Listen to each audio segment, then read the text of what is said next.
Girl helps quiet old man at store. That night, 3 black SUVs park outside her home. The automatic doors side open with a tired groan as June stepped into the corner store, the fluorescent lights flickering like they were trying to stay awake. It was a small place, just 2 aisles and a freezer section that never quite froze anything fully. The kind of store where everyone knew each other's name, or at least their parents. June, all braces and secondhand hoodie, headed straight for the gum aisle. She didn't need gum. She just needed 5 minutes away from her mom's yelling about bills and her stepdad's cigarette smoke curling through every room. She bent over to grab a pack when she saw him, standing still, too still, in front of the canned goods. The old man looked like he didn't belong here. Not just because of the pressed button-down shirt tucked too neatly into faded jeans, or the way his boots looked like they had walked through something heavier than suburban sidewalks. It was the silence around him, like he carried it with him, thick and deliberate. June watched him for a moment. He held a can of soup in his hand like he wasn't sure what to do with it. His hands trembled slightly. Not from age, from something else. Hesitation. Pain, maybe. His eyes weren't cloudy like most old folks. They were sharp, focused, but distant too, watching something no one else could see. "Sir?" she asked, stepping a little closer. The man didn't flinch. He just turned slowly, as if measuring her presence. His voice, when it came, was soft but deep. "I can't find the one without sodium," he said, almost apologetically. June looked down at the can. She smiled gently. "That one's the worst. Way too salty. Here." She reached up and grabbed a low-sodium version from the top shelf. "This is what my granddad used to get. He said it didn't taste like much, but it didn't try to kill you either." The man gave a small, reluctant smile. Just the edge of one. Wise man. "Yeah," she said. "He was." He nodded, took the can, and began to walk toward the register. Slow, deliberate steps, each one measured. June didn't think much more of it until she saw the clerk, Barry, grumble under his breath. Barry was 22 and bitter about it, the kind of guy who used the store's radio to blast metal and wore mirrored sunglasses indoors. "You're holding up the line, old man," Barry muttered. There was no one behind him. June stepped forward, standing between them. "Don't talk to him like that," she said, voice steady. Barry raised an eyebrow. "You his lawyer now?" "No," she said. "Just someone who still has manners." The old man didn't say anything. He just placed his soup on the counter, exact change already in hand. He gave June a nod before walking out into the evening, the bells on the door jingling softly behind him. And that would have been the end of it. Except that night, June's mother shook her awake just past midnight. "June," she whispered, there's 3 black SUVs parked outside. Just sitting there." June blinked. "What?" Her mother pointed out the window. And there they were. 3 matte black vehicles. No logos. No headlights. Engines idling like distant thunder. They didn't move. The 3 black SUVs sat in absolute stillness across the street, parked nose to nose like sentinels.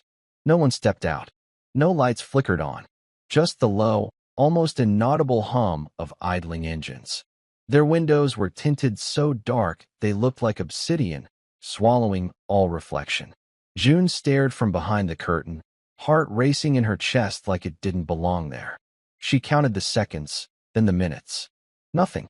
Just that hum, constant and deliberate, like it was waiting for her to do something. "Should I call someone?" her mom asked, clutching a phone in one hand but not dialing. "The police?" June hesitated. Something in her gut said no. Not fear, something else. The way those vehicles were positioned, the way they hadn't come to the door or made any noise. It didn't feel like a threat. It felt like a message. Or a watchful eye. Her mom kept pacing. "What did you do today? Who did you talk to?" June stopped herself. Then slowly, her mind traced back to the grocery store. The old man. The soup. Barry's comment. Her voice rising in defense. Her stepping forward, shielding someone who didn't ask for help but maybe needed it. "Just some guy at the store," she said finally. "He looked tired. I helped him find soup." Her mother blinked at her. "And that somehow leads to government-looking SUVs outside our house." "I don't know," June whispered. But it wasn't nothing. They didn't sleep that night. At some point, Around 4:15 a.m., the SUVs pulled away, all at once, slow and in perfect sync. No headlights. Just the quiet crunch of tires over gravel and a mechanical grace that didn't match anything about their sleepy neighborhood. By morning, there was no sign they'd ever been there. No tire marks. No sound. Just dew on the lawn and an unusual silence in the street. At school, June couldn't focus. Every time a black car passed the window, her stomach clenched. She half expected someone in a suit to walk through the classroom door, call her name, and say there'd been a mistake. Instead, it was Barry who found her. He cornered her by the vending machines, gum-chewing and sweat-stained. "Hey," he said, eyes darting. "What?" "That old guy you were helping yesterday," Barry said. "You know who he is?" June shook her head slowly. "No." "What?" Barry swallowed, suddenly pale under the harsh hallway lights. "Some guys came to the store late last night. Real quiet. Suits. Asked about him. Asked about you too. They didn't say anything else. Just looked around, nodded, and left." June's breath caught in her throat. "And one of them left this." Barry handed her a small item wrapped in a brown napkin. June unwrapped it carefully. Inside was a military challenge coin, darkened with age, heavy in the palm. On one side, an eagle gripping a trident and lightning bolts. On the other, the words burned deep into the metal. "Forgotten, not lost." June stared at the coin in her hand, its cold weight pressing down on her skin like it had history. The edge was notched, deliberately, not from wear. Military, clearly, but not just standard issue. This wasn't something you found in a pawn shop or ordered online. This was the kind of coin that got passed between ghosts. She turned it over again. "Forgotten, not lost." The letters weren't polished like a trophy. They were carved deep, with purpose. The kind of purpose that came from people who had seen the worst and still walked back into it. "Who gave this to you?" she asked Barry, her voice quieter now. He shrugged, more spooked than smug for once. "One of the guys. Didn't say a word. Just left it on the counter and walked out." They all looked like the kind of people who make other people disappear. June tucked the coin deep into her pocket. For the rest of the day, it was all she could think about. It wasn't fear, not exactly. It was curiosity now, heavy and magnetic. Who was that man? And why would anyone care about her helping him pick out a can of soup? That night, after dinner, June sat on the edge of her bed with the coin in one hand and her laptop in the other. She started digging. Military forums. Coin collector threads. Reddit rabbit holes. It wasn't easy, but eventually she found it. A blurry photo of a near-identical coin posted in a thread titled Unacknowledged Units and Legacy Operators. The comment beneath read, "Only ever seen 2 of these. Issued to Tier 0 teams. No unit number, no branch. They didn't exist on paper. If someone gives you this coin, you don't talk. You listen." June's fingers hovered over the trackpad. Tier 0? The article didn't explain much, but the tone was clear. These were the ones who never wore name tapes, who didn't have families waiting at home because they couldn't afford to have them. The invisible wall between special forces and whatever came after that. This man was from the other side. The next day, she returned to the store. Not for soup, just to see if he might show up again. She waited 20 minutes near the front, pretending to compare snacks she'd never buy. Then she saw him. Same neat shirt, same slow, deliberate steps, the same silence that moved with him. He paused when he saw her. A soft nod. No surprise. Almost like he knew she'd come back. "I got something," she said, holding up the coin. "Someone left this for me." He looked at it for a long time. Then finally, he spoke. "You shouldn't carry that unless you're ready." June blinked. Ready for what? The man didn't answer. He reached into his jacket and pulled out a photo. Old, faded, black and white. He handed it to her. It was a squad. 8 men. Mud-caked. Armed to the teeth. Faces streaked with camouflage. One of them, barely recognizable under the years, was him. But it was the man standing behind him that made June freeze. She'd seen that face before. Framed on her grandmother's mantle. Her great-uncle Thomas. The air left her lungs. June stared at the photograph, her fingers trembling ever so slightly. The man in the back row, rifle slung over his shoulder, jaw set like carved stone, wasn't just familiar. He was family. She remembered the photo on her grandmother's mantel.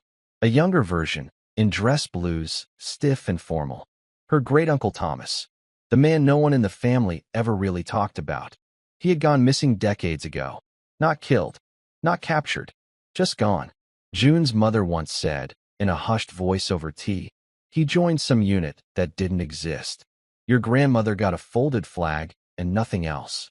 Now here he was, alive in an old photo, not in dress blues, but in field gear that didn't match any regulation uniform. Face streaked in dirt, a shadow of a grin beneath a hardened gaze. June looked up at the old man, heart pounding. This is him. This is Thomas McKinley. He was my great-uncle. The old man didn't react with surprise, just a quiet nod, as if he already knew. He was the best of us, he said, voice low. Better than me. We all owed him more than we could repay. June swallowed. What happened to him? The old man's eyes shifted slightly, but his face remained steady. Same thing that happens to anyone who follows orders too far into the dark. He disappeared so others wouldn't have to. It wasn't a metaphor. It was literal. The kind of disappearance that didn't leave a trail or a body, just silence and questions. Who are you? She asked. The man paused. Then he reached slowly into his wallet and unfolded a small piece of worn, water-stained paper. On it, a name. Chief Warrant Officer Gabriel Reese. Naval Special Warfare Development Group. Deactivated.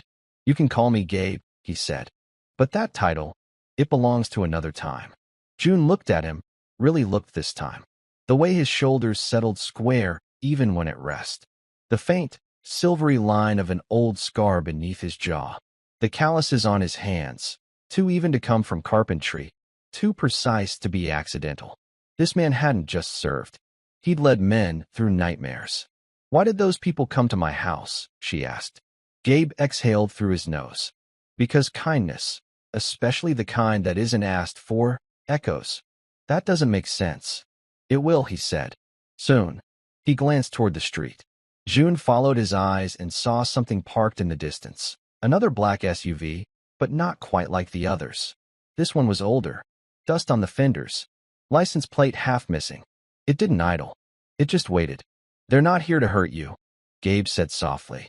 They're watching because you stepped into something most people walk past. You didn't run. You didn't hesitate. June looked down at the coin in her hand again. Is this some kind of test? Gabe gave a small, almost imperceptible smile. Not for you. For us. Then he nodded toward the SUV. Come. There's something you need to see. The inside of the SUV smelled faintly of oil and old leather. Not like a family car, but a vehicle meant for purpose. Utilitarian. Every inch of it was clean, but not polished. A duffel bag sat by the driver's feet, sealed shut, with the initials GR barely visible through years of wear. June sat in the back, still clutching the coin. Gabe didn't speak for the first few minutes of the drive. The silence wasn't uncomfortable. It was heavy, but steady, like a hum that filled the space between breaths. Outside, the suburban streets rolled past in soft evening hues, kids playing in yards, porch lights flickering on. Normalcy. Where are we going? June finally asked. To meet someone, Gabe said. Someone who remembers Thomas. Someone who needs to know what you did. She blinked. I just helped you find a can of soup. Gabe's eyes didn't leave the road. That may be how it started, but it's not why they came. June furrowed her brow, confused. You keep saying they. Who are they? They're what's left, he said quietly, of a unit that never had a name. After all the medals, after all the wars, what remains are fragments. Ghosts scattered across the country, buried under civilian lives. But we still watch. We still listen. And when one of ours is treated with decency by someone who has no reason to give it, he glanced at her through the rearview mirror. We take notice. They turned off the main road. The houses grew older, smaller. Brick chimneys, American flags sun-bleached on front porches. Then, finally, they pulled into a long gravel driveway leading up to what looked like a forgotten farmhouse. The siding was faded, the roof sagging in one corner. But there was something almost sacred in its stillness, a kind of quiet reverence. Stay close, Gabe said. They stepped out. A breeze passed through the tall grass, rustling like whispers in a chapel. June followed him up the creaking steps of the porch. He knocked 3 times, deliberate, rhythmic. The door opened just a crack. An elderly woman peeked out, sharp eyes, braided silver hair, and a subtle, commanding presence. She looked at Gabe and immediately opened the door fully, without a word. Inside, the house was a gallery of memory. Framed photographs of men in uniform, a folded American flag in a triangular case on the mantel, newspaper clippings yellowed with age. A faint smell of cedar and gun oil lingered in the air. The woman turned to June. "You're Thomas's kin?" June nodded. The woman studied her, then gave a single nod. "He talked about you. Said if there was ever someone to carry his name forward, it'd be his niece's girl." Gabe stepped forward. "She helped me. And now, they've marked her." The woman didn't flinch. She walked to a cabinet, pulled out a second coin, nearly identical to the one June carried, then placed it in her palm. "You've been seen now," she said solemnly. "And once you've been seen, you don't go unseen." The old woman's name was Helen. She didn't offer coffee or tea, just a seat and silence, the kind that doesn't fill space, but clears it. June sat on the edge of an old leather chair, her fingers tracing the edge of the second coin Helen had handed her. It was nearly identical to the first, but where one read, "Forgotten, not lost," this one bore 3 words more chilling in their simplicity. Eyes still open. Helen sat across from her, not frail but grounded. Every gesture slow, deliberate. She held herself like someone who had carried secrets longer than most people lived. "You know what that means?" Helen asked, motioning to the coin. June shook her head. "It's a legacy mark," Helen explained. "Meant for civilians who've brushed too close to the edges. We don't hand them out for favors or good intentions. Only when someone steps past the line. Usually without knowing it." June looked to Gabe for clarity. He remained silent, arms crossed, eyes scanning the window as if expecting movement. Helen continued. "Thomas was part of a cell called Echo 9. Never on the books. Their missions weren't debriefed, just done. If they returned, they were ghosts. If they didn't, they were never there." June's voice was almost a whisper. "Why would they want to stay hidden, even from their own country?" "Because sometimes," Gabe said finally, "the things you do for your country aren't things your country wants to admit it needed." Helen nodded slowly. "Thomas gave his life on a mission so dark it doesn't exist in official records. But a few of us kept track. Of the men, of the women, of their families. Because someone had to remember." June tightened her grip on the coin. "So why me?" she asked. "Why now? I just helped you pick out soup." Gabe turned, finally meeting her eyes. "Because in a world that forgets its heroes the moment they stop serving, someone who still sees them as human, not a burden, not a relic, is rare. You didn't look at me with pity. You didn't look through me. You saw me. That matters." Helen leaned forward. "And now they're watching you because you saw something most people don't. And you acted. That makes waves. Small ones, but they reach places. Places we thought were still." June felt the air shift. The room itself seemed to grow heavier. "So what happens now?" Helen looked to Gabe, who gave a slow nod. Helen stood and walked to a dusty shelf. She pulled out an old shoebox, yellowed and bound with a thin strip of black cloth. Inside were photographs, maps, hand-drawn notes, code words, phrases, fragments of missions never named. She placed the box in June's lap. "You need to know where you come from," she said. June opened the lid. The first photo inside was of her great-uncle Thomas, but not in uniform. He was holding a baby girl. And on the back of the photo, written in smudged ink, "To my niece. Raise her to be kind. She'll carry more than she knows." June stared at the photograph, her breath catching as her fingers ran along the worn edges. The ink had bled into the paper with time, but the message was still clear. Her great-uncle hadn't just known about her. He had believed something about her future, about her kindness.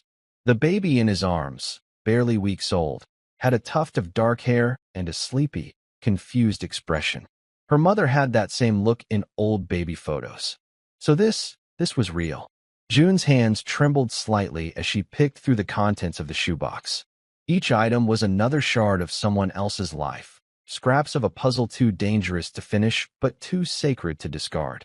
There were crumpled mission logs, redacted so heavily that only the times and weather conditions were visible, napkins with code names scribbled in pencil, a torn shoulder patch with no emblem, a cassette tape labeled simply Echo, and tucked into the corner, wrapped in cloth, a tiny brass pin, a trident. She looked to Helen. This is all real. Helen nodded. This is all that's left. The government may forget. People may move on. But the weight of service, it doesn't leave you. And it doesn't leave your family either. Gabe finally spoke again, quieter than before. Most people think legacy is medals and folded flags. But it's not. Legacy is what we choose to remember, and what we choose to carry forward. June wasn't sure what she was supposed to carry, but she did know she wasn't ready to walk away from this. Not yet. Why was I marked? She asked again, holding up the second coin. Who decides that? Helen and Gabe exchanged a long look, the kind that carried years of unspoken conversations. It's not a decision, Gabe said. It's an acknowledgement. You stepped into something without asking for anything. You stood up when it wasn't safe or convenient. That coin isn't a reward. It's a key. A key to what? To the truth. To the old lines that still exist, even when the world pretends they don't. To people like us, watching, remembering, stepping in when it matters. Helen nodded slowly. But keys also open doors. And once they're opened, you don't always get to close them again. June didn't answer right away. She looked down at the contents of the box again, then carefully folded the photograph back into its envelope. What happened to the rest of his team? She asked. Gabe's expression shifted, not sad, but solemn. Some are gone. Some faded into new lives. But a few still watch from the shadows.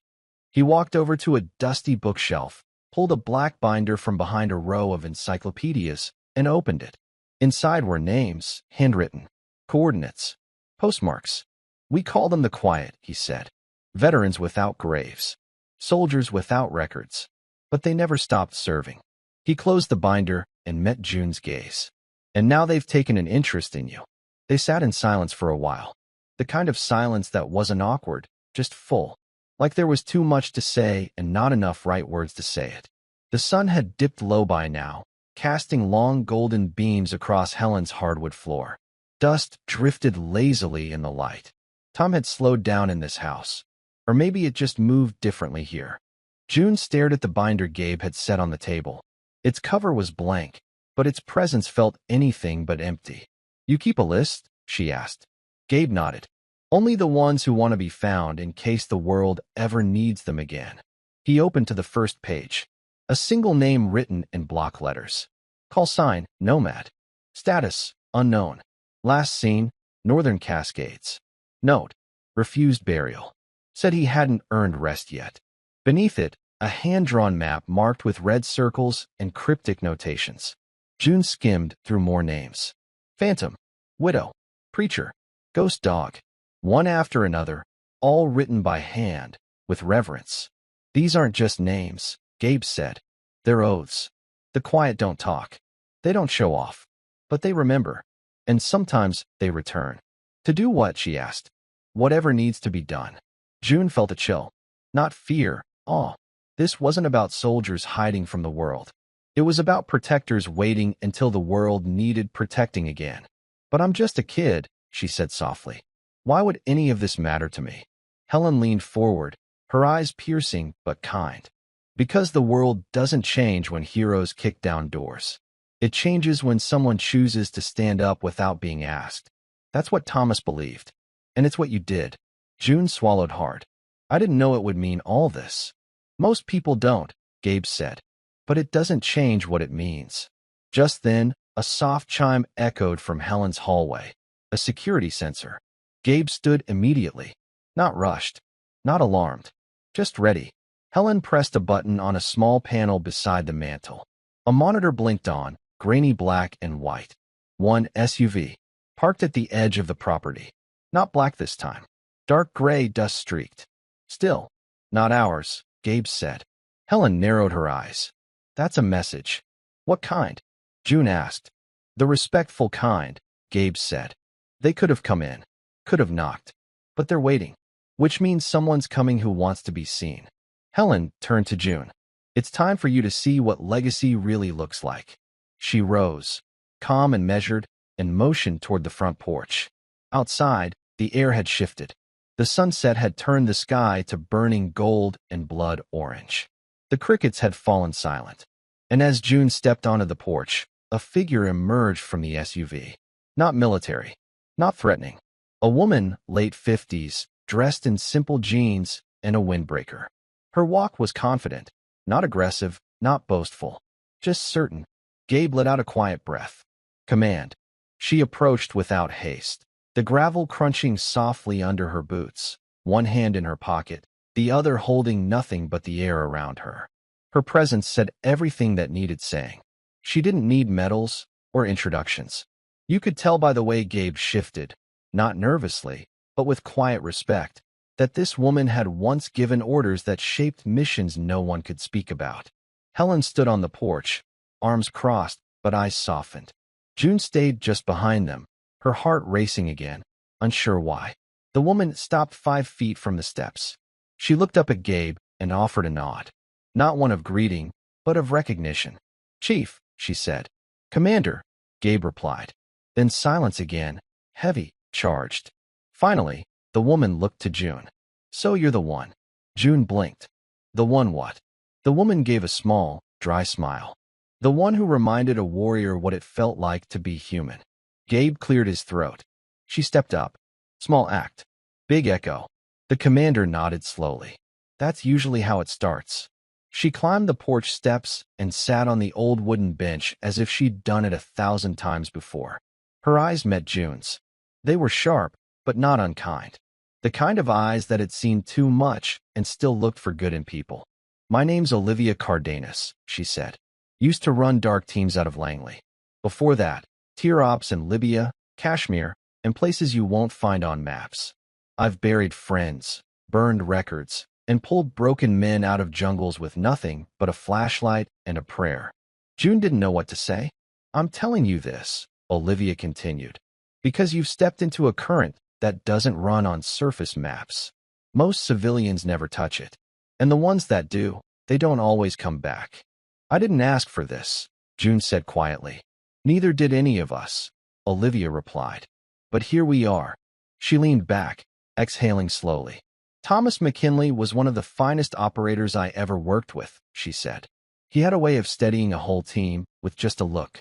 No shouting, no bravado, just presence. June nodded, her throat tight. He disappeared on a mission code-named Iron Veil, Olivia said. We were told he was compromised, but I never believed it. He left something behind, not intel. Intention. He said someone would remember him, not because of what he did, but because of who he loved. She looked at June again. That person was your grandmother, and now it's you. June felt tears pricking at her eyes, but she didn't let them fall. What does that mean for me? She asked. Olivia stood, walked to the edge of the porch, and pointed out toward the tree-line. A line of vehicles was emerging, slowly, silently, coming up the long road like ghosts rising from the past. 10, maybe more. One by one, the quiet were arriving. The quiet hum of engines filled the dusk like a distant storm rolling in. One by one, dark vehicles appeared through the trees, their shapes barely visible against the deepening twilight. The quiet had come. June's breath caught as each SUV, truck, and unmarked van crept down the gravel driveway. Headlights off, but presence undeniable. It was as if a shadow army rose from the folds of time, summoned by a single act of kindness. Olivia stood tall on the porch, eyes sharp and calculating. They're here, she said simply. The ones who never asked for recognition, but earned it anyway. June felt a weight settle over her shoulders. These weren't just strangers. These were ghosts, legends, veterans like Gabe and Thomas, men and women who lived between the cracks of history. A dark figure stepped out first, a man tall and broad-shouldered, moving with deliberate precision. His face was partially hidden beneath a low cap, but his stance spoke of decades in the field. One by one, others followed, each one carrying a story written in scars and silence. A woman with silver-streaked hair and eyes that had seen too much. A younger man with a cautious smile and hands that refused to relax. They gathered near the porch without a word, a silent congregation. Helen approached June and whispered, "This is your legacy now." Gabe nodded. "They came because you reminded us all why we keep going. Why we keep watching." June's heart pounded louder than the engines. These people, these warriors, didn't just carry weapons. They carried history, honor, and a burden few could imagine. Olivia turned to the group and spoke softly. "Tonight we honor the past, but tomorrow we look forward. We watch over those who watch over us." June stepped forward, the coin heavy in her palm. She looked at each face, unyielding, weary, yet full of quiet strength. One man caught her eye, his gaze steady. "Welcome," he said simply. The weight of their presence was overwhelming, but beneath it was something else. Hope. Because sometimes, the greatest battles aren't fought with bullets or bombs, but with quiet acts of humanity that ripple through time. June understood now. This wasn't just a story about an old man or a simple act of kindness. It was about honor restored, about a family reclaimed, about the invisible lines that bind us all. As the night deepened and the quiet stood together, the world outside moved on unaware, but inside that small farmhouse, a new chapter was beginning. The night wrapped around the farmhouse like a heavy cloak, stars pinpricks in the black velvet sky. Inside, the quiet settled into a rhythm born of years spent operating in silence. No fanfare, no celebration, just presence. June sat between Gabe and Helen, the coins resting heavy on the small table before her. The room hummed with unspoken history, memories exchanged through glances and pauses rather than words. Olivia, now pacing slowly, stopped by a weathered map pinned to the wall. "This legacy," she said, voice low and steady, "is not about medals or headlines. It's about carrying forward the weight of the unseen." Gabe nodded. "We lost a lot along the way. Brothers and sisters who never came home. Stories that never got told. Names erased from records." Helen added, "But those sacrifices don't vanish just because they're forgotten by some. They live on in those who remember, in those who carry the burden of truth." June thought of her great-uncle Thomas, of the quiet strength she saw in Gabe, and now in this gathering of warriors who had stepped out of shadows to honor a single act of kindness. "This is bigger than me," she said softly. "I'm just a girl who helped an old man." Olivia smiled, subtle but fierce. "That's exactly why you're here. Sometimes, the quietest moments spark the loudest echoes." The room fell into silence again, comfortable and deep. Suddenly, Gabe spoke. "There's one more thing you need to understand." June looked up. "What's that?" "The world out there," he said, "still needs people who will stand when it's easier to turn away. You're part of a network now. Quiet, vigilant, unassuming. A shield for those who've been overlooked." Helen leaned forward, eyes steady. "It won't always be easy. Sometimes you'll be invisible. Sometimes you'll be misunderstood. But you'll never be alone." June felt a swell of something fierce inside her, a mixture of pride and responsibility she hadn't known she was ready for. Olivia nodded toward the door. "And when the time comes, you'll be called upon. Not because you seek glory, but because you carry the heart to answer." June stood slowly, looking at the faces gathered around her. These were not just ghosts of wars past. They were living proof of endurance, humility, and honor.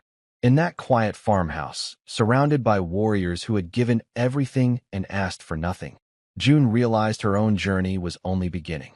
The farmhouse had fallen into a quiet stillness that felt almost sacred.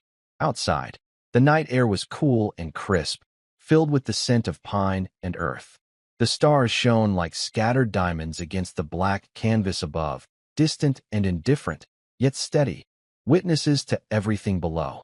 June stood on the creaking porch, the two challenge coins heavy in her palm. The cold metal pressed into her skin, reminding her of everything she'd learned tonight. The lives lived in shadows, the sacrifices made without thanks, the unspoken bonds that stretched across time and space. This was no ordinary weight. It was a burden, a promise, and a calling all wrapped into one. Behind her, footsteps echoed softly. Gabe appeared, his presence calm but solid, like the last anchor in a stormy sea. He stood beside her, hands tucked into his jacket pockets, eyes tracing the same endless sky. "You're ready for this," he said quietly, voice low enough that only she could hear. June turned to him, searching for any hint of doubt or hesitation, but found none. Only a quiet strength that could only come from decades of hard truths. "Ready? I'm just a kid." "Maybe," Gabe admitted, "but you've got the heart that counts. That's more important than age or experience." She swallowed hard. "Will I ever get a chance to just be normal again? Go to school, hang out with friends, live my life without all this hanging over me?" Gabe's gaze softened with something like understanding, maybe even regret. Normal is a tricky word. After you've seen what's out there, after you've touched the edges of things most people never want to see, life never feels quite the same. June looked down at the coins again. "What if I'm scared?" "Fear's part of it," Gabe said plainly. "But courage is moving forward despite it. Being scared doesn't make you weak. It makes you human." The night held its breath. The wind rustled the leaves, a subtle chorus joining the unspoken conversation. "There will be days when you feel invisible," Gabe continued. "When your efforts go unnoticed, and the world seems blind to what you do." June nodded slowly.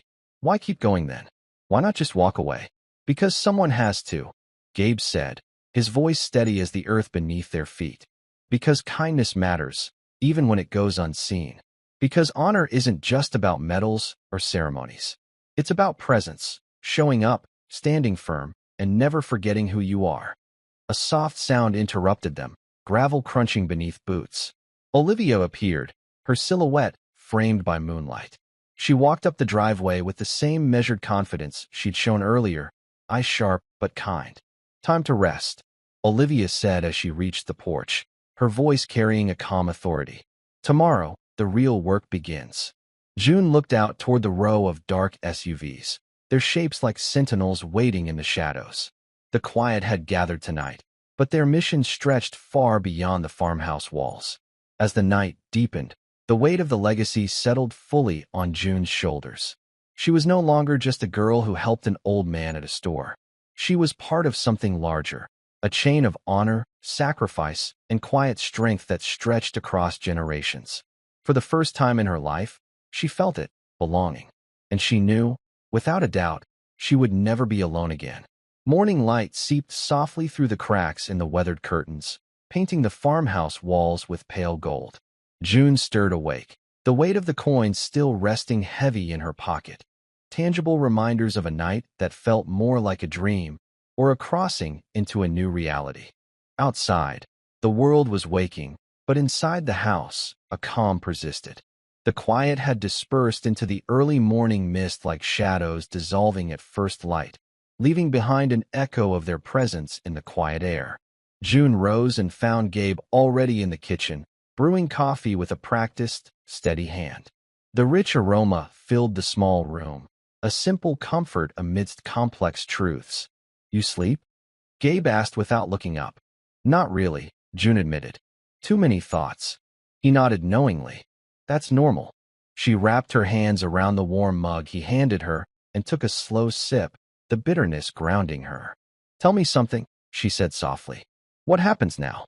Gabe considered the question. "Now, you live your life, but with new eyes. You carry the past with you, but you don't let it weigh you down. You learn when to stand strong and when to be still. You listen more than you speak. And when the time comes, you act." June's gaze drifted to the window, watching the trees sway gently in the morning breeze. "I'm scared," she confessed. "Scared of what I don't understand. Of what might come." "That's courage," Gabe said simply. "Not the absence of fear, but the choice to keep going anyway." Helen appeared then, her steps light but purposeful. She placed a hand gently on June's shoulder. "Remember this," she said. "The world will ask many things of you, but never forget who you are. A link in a chain that can never be broken." June nodded, feeling a quiet strength bloom inside her. It wasn't about fame or glory. It was about honor, quiet, steadfast, and unseen by most. Outside, the sun climbed higher, casting long shadows that slowly faded into the light. The farmhouse stood still, holding its secrets close but ready to face whatever came next.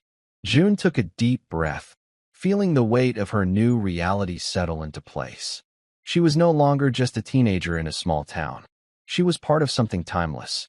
As the dawn promised a new day, so too did June's heart hold a quiet promise to carry forward the legacy she had been entrusted with grace, courage, and unwavering resolve. Days passed, but June felt like she was living in two worlds at once.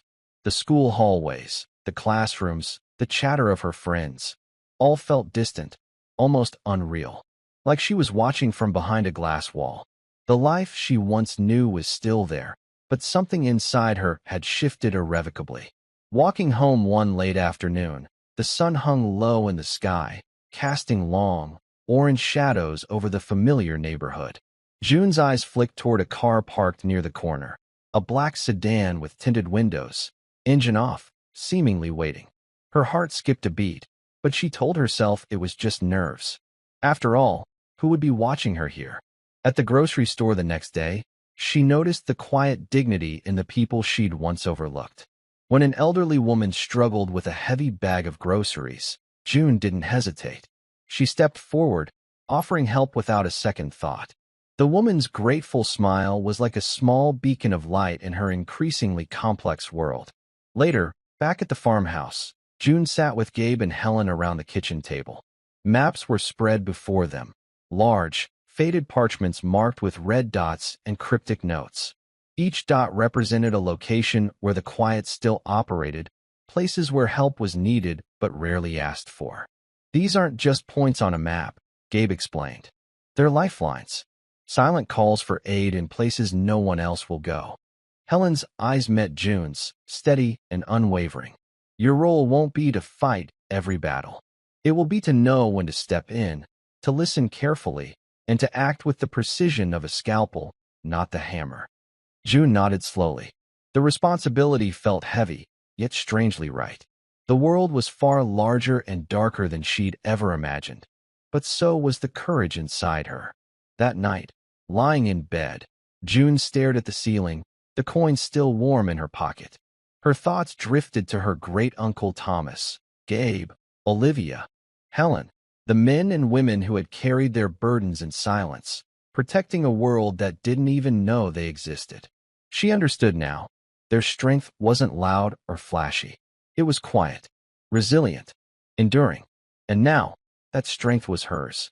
The coin pressed against her skin, a tangible reminder of the past and a promise for the future. Sometimes, the greatest battles were fought in silence. The true heroes were those who moved unseen, striking not with noise, but with presence and resolve. June knew her path wouldn't be easy. She would face moments when she felt invisible, misunderstood, and alone. But she also knew that she was no longer just a girl in a small town. She was part of something bigger, a lineage of honor and sacrifice that spanned generations. As sleep finally claimed her, June held tight to that truth. Whatever shadows lay ahead, she was ready to meet them with steady hands and a determined heart. The days had blurred into weeks, but the memory of that night, the night when 3 black SUVs parked outside her home, lingered in June's mind like a quiet drumbeat. It wasn't just a memory. It was a beginning, a turning point she felt in every step she took, every breath she drew. She moved differently now, as if a veil had lifted from her eyes. The world around her was the same, yet changed, more vivid, sharper. She noticed the small things others overlooked, a slight tremble in a stranger's hand, the way someone avoided eye contact, the faintest hint of fear hidden beneath a calm expression. It was as if the world whispered secrets only she could hear. One crisp afternoon, waiting at the bus stop, June spotted a young man across the street. His backpack looked heavy, both in weight and in spirit. He stood hunched over his phone, brows furrowed, shoulders slumped with exhaustion. Something stirred inside her, that same instinct that had drawn her to help Gabe weeks ago. Without thinking, she stepped off the curb and crossed the street toward him. "Hey," she said gently. "Are you okay?" The young man looked up, startled, his eyes wary but softening when he recognized concern instead of judgment. "Yeah, just having a rough day." June smiled, a warm, quiet smile. Sometimes it helps to talk, or even just to have someone listen. He hesitated for a moment, then nodded slowly. Thanks. That means a lot. In that brief exchange, June realized that service, true service, wasn't always about heroic missions or classified operations. Often, it was about being present, about offering kindness when it was least expected and most needed. The quiet courage of simply showing up. Later that evening, she returned to the farmhouse, where Gabe and Helen waited in the dim light of the kitchen. Their faces were calm but serious. "We received a call," Gabe said quietly, breaking the silence. "A family in the county is in trouble." It's the kind of call that falls through the cracks. The usual channels didn't respond. Helen nodded. These are the situations the quiet exists to handle. The silent crises no one else hears or acknowledges. June felt a familiar, steady pressure in her chest, the pull of duty. She knew, deep down, that this was her moment to step forward. Olivia arrived shortly after, her face set with quiet determination. "It's time," she said firmly. Maps were spread across the table, dotted with marked locations and notes written in code. The group moved with practiced calm, discussing strategies in hushed tones. There was no haste or panic, only purpose and precision. June listened intently, absorbing every detail, every word. She wasn't just an observer anymore. She was part of something larger, a network of watchful eyes, steady hands, and steadfast hearts. Her fingers brushed the coins in her pocket. The cold metal was a tangible reminder of the past she'd inherited and the future she was stepping into. As the night deepened, June prepared to take her place among the quiet, not as a soldier on a battlefield, but as a guardian of those who lived in silence, forgotten by most but protected by few. Because sometimes, the loudest call to duty was whispered in kindness. The night wrapped the farmhouse in a thick, silent blanket, the kind of quiet that settles only when the weight of purpose presses heavily on every soul present. June stood in the center of the dimly lit room, surrounded by faces etched with stories carved deep into their skin, stories of sacrifice, resilience, and quiet strength. Outside, the wind whispered softly through the trees, carrying with it a sense of renewal. Tonight was more than just another mission. It was a reclamation of dignity, an unspoken vow to honor those forgotten by history's loudest voices. The call they had answered was urgent, a family caught in the cracks of a failing system, desperate and unseen. The usual channels had failed them, but the quiet would not. This was why they existed, to protect when no one else could, to intervene when silence was the only sound left. Olivia's voice broke through the hush, calm and firm. "We don't seek glory. We seek justice. Quiet, relentless, and true." June met the eyes of those veterans who had become her mentors, her family. They were not the kind of heroes who demanded attention or medals. Their strength was in their humility, their readiness to act without applause. The plan was executed with surgical precision. No chaos, no brash moves, just controlled, deliberate action. June moved alongside them, the coins in her pocket a tangible link to the legacy she had inherited. When they reached the family's home, it was clear that the quiet presence of the quiet had already begun to restore hope. Words were few but powerful. Help was given not just in supplies or protection, but in dignity and respect. Later, back at the farmhouse, the group reconvened. Faces glowed with the quiet satisfaction of a mission fulfilled not by force, but by presence. Helen's voice softened as she addressed June. "You carried yourself with honor." Gabe smiled, his eyes reflecting pride. "It's not about how many battles you win, but whose lives you touch." June felt a tear escape down her cheek, not from weakness, but from the release of long-held fear and uncertainty. She had found belonging, purpose, and peace. As dawn broke, the first light kissed the porch, painting the world in hues of pink and gold. June stepped outside, breathing deeply, the weight in her pocket both a burden and a blessing. The world might never see the sacrifices the quiet made, but that was never their goal. They served silently, protected fiercely, and remembered endlessly. June smiled, feeling the steady beat of a legacy passed through time, alive now within her. Her journey was only beginning, but honor was restored. Thank you for following this story. If you enjoyed it, please subscribe and share your thoughts below. Where are you watching from? Let us know in the comments. Stay tuned for more immersive tactical stories.